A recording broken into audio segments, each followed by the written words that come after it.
Hello বন্ধুরা, সবাইকে স্বাগত জানাচ্ছি বাংলাদেশ রিয়েক্টর আরেকটা ভিডিওতে। আজকে আপনাদেরকে দেশি মুভি ট্রেলার দেখাবো এবং সেটা এই ঈদ উল আজহায় আসতে যাচ্ছে।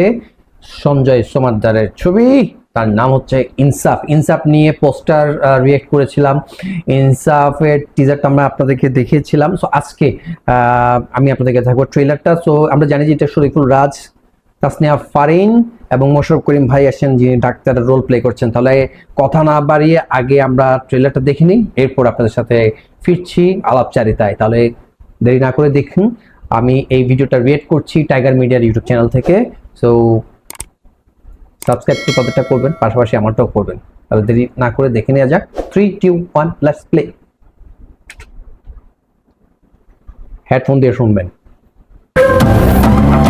এই যে ঢাকা শহরে হঠাৎ করে এত অপরাধ বেড়ে গেছে, সবাই ভাবছে এক সময়ের ত্রাস ডন ইউসুফ হয়তো আবার ফিরে এসেছে।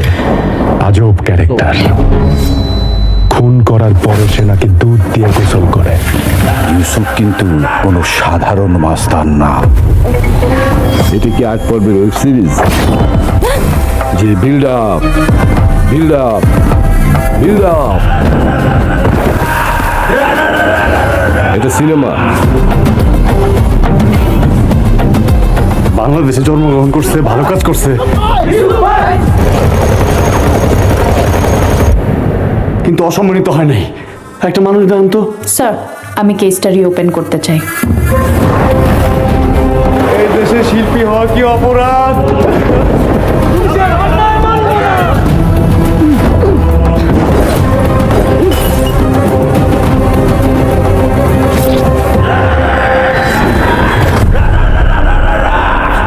আমি অমানুষ মারি,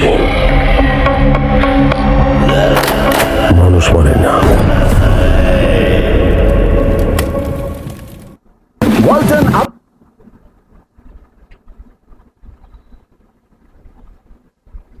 কি বুঝলেন? অ্যাকশন থ্রিলার তো অবশ্যই, এবং হচ্ছে ঢাকার কোন এক মাফিয়া গ্যাংস্টারের নিয়ে এটা কথা। তো বিষয়টা হলো হচ্ছে মানে মার কাট অবস্থা। মানে এই মুভির যদি আপনারা পোস্টার রিয়াকশনটা দেখে থাকেন, আমার ইউটিউব চ্যানেল দেখে নিন। ওদের শরীফুল রাজের হাতও কুড়াল, তাসনিয়া ফারিন ওই যে দেখলেন একটা সুন্দর হচ্ছে গেট আপ আসছেন, তারপরও তার হাতে কুড়াল ফটোশুটের ছিল। মোশাররফ করিম ডাক্তারের গেট আপ, স্টেথোস্কোপ আছে গলার মধ্যে, কিন্তু হাত আছে কুড়াল। ভাই কুড়াল নিয়ে কি? তো কুড়ালের একটা সম্পৃক্ততা হচ্ছে এখানে, সম্পৃক্ততা হচ্ছে যেটাতে বুঝলাম যে শরীফুল রাজ কোন একটা ইনসাফের জন্য, মোট কথাটা কিন্তু নামটা কিন্তু টাইটেলটা হচ্ছে ইনসাফ, মানে কোন একটা কিছু ইনসাফের জন্য তিনি এসছেন। তো সেখানে আমরা ফজলুর রহমান বাবু ভাইকে দেখলাম যে জুতার মালা পরিয়েছেন একটা ভালো মানুষকে। তো সেটাকেই কেন্দ্র করে কোনো ঘটনা কিনা যায় না, যদিও শরীফুল রাজ সন্ত্রাস টাইপের কিছু একটা রোল প্লে করছেন দেখা যাচ্ছে। নাটকের একজনকে দেখলাম, বিট্টু ভাই, বান্টি ভাই মনে হয় ওনার নামটা, আমি যদি ভুল না করে থাকি। তো ওনাকেও দেখলাম। তো তাসনিয়া ফারিনের এন্ট্রিটা যেটা দেখে মনে হলো যে উনি ডিটেকটিভ বা পুলিশের কোনো একটা রোল প্লে করছেন। বাট মোশাররফ করিম ভাইয়ের ইয়েটা বুঝলাম না, ডাক্তার টাইপের আছে, আবার শর্ট গান নিয়ে বা কুড়াল নিয়ে মারামারি করছে।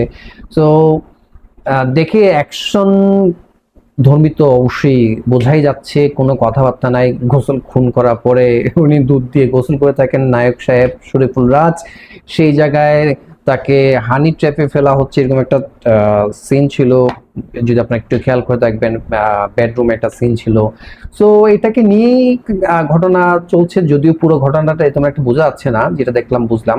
সো এখানে নাজিমুদ্দৌলা ইয়ে ছিলেন, রিটেন করেছেন, সৌরভ দে, সঞ্জয় সমাদ্দারও আছেন, ফজলুর রহমান বাবু ভাই কথা বলেছি, মিশা সদাগর একটা গ্লিমস দেখলাম আমরা।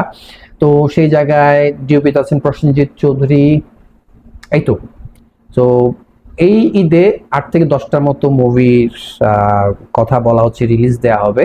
তো এখানে তাসনিয়া ফারিনের এটা হচ্ছে ফার্স্ট মুভিতে অ্যাপিয়ারেন্স, যদিও হাউস সুইট মেবি তার একটা হচ্ছে ওটিটিতে এসেছিল, আমি নামটা বারবার ভুলে যাই, অপূর্বর সাথে ইয়েতে এসছে। তো সেটা ছাড়া এটা কিন্তু মনে হচ্ছে মানে বড় পর্দার জন্য এটা তাসনিয়া ফারিনের এটা ইয়ে। তো সেই জায়গায় ওনার অ্যাপিয়ারেন্সটাও ভালো লেগেছে। আর তাসনিয়া ফারিন তো খুব ভালো ভার্সেটাইল একটা যে অ্যাক্ট্রেস, উনি ভালো অভিনয় করেন। মোশাররফ করিম ভাইয়ের কথা বলার দুঃসাহস আমার নেই, উনি জাত অভিনেতা। আর শরীফুল রাজা এর আগে কয়েকটা মুভিজ করেছেন, খুব ভালো অভিনয় করেছেন বলে চান্সেস পাচ্ছেন। তো এই মুভিটা মনে হচ্ছে একটা কাহিনী আছে এবং একটা গ্রাউন্ড হোল্ড করে, তো ভালো হবে আমি প্রত্যাশা করি। তো সেই জায়গায় আপনারা নিশ্চয়ই এটা দেখবেন। আপনাদের কেমন লাগলো ট্রেলারটা সেটা অবশ্যই কমেন্টস করে জানাবেন। পাশাপাশি আমি এটা টাইগার মিডিয়ার ইউটিউব চ্যানেল থেকে দেখেছি, আপনারা তাদেরকে ফলো করবেন, প্লাস আমার চ্যানেলটাকে সাবস্ক্রাইব করবেন। আপনাদের মতামতটা অবশ্যই এই ট্রেলার নিয়ে জানাবেন। আর এরকম ভিডিও দেখতে চাইলে অবশ্যই কমেন্টস করে জানাবেন। পরবর্তী ভিডিও দেখার আমন্ত্রণ রইল। ততক্ষণ সবাই ভালো থাকবেন। আল্লাহ হাফেজ।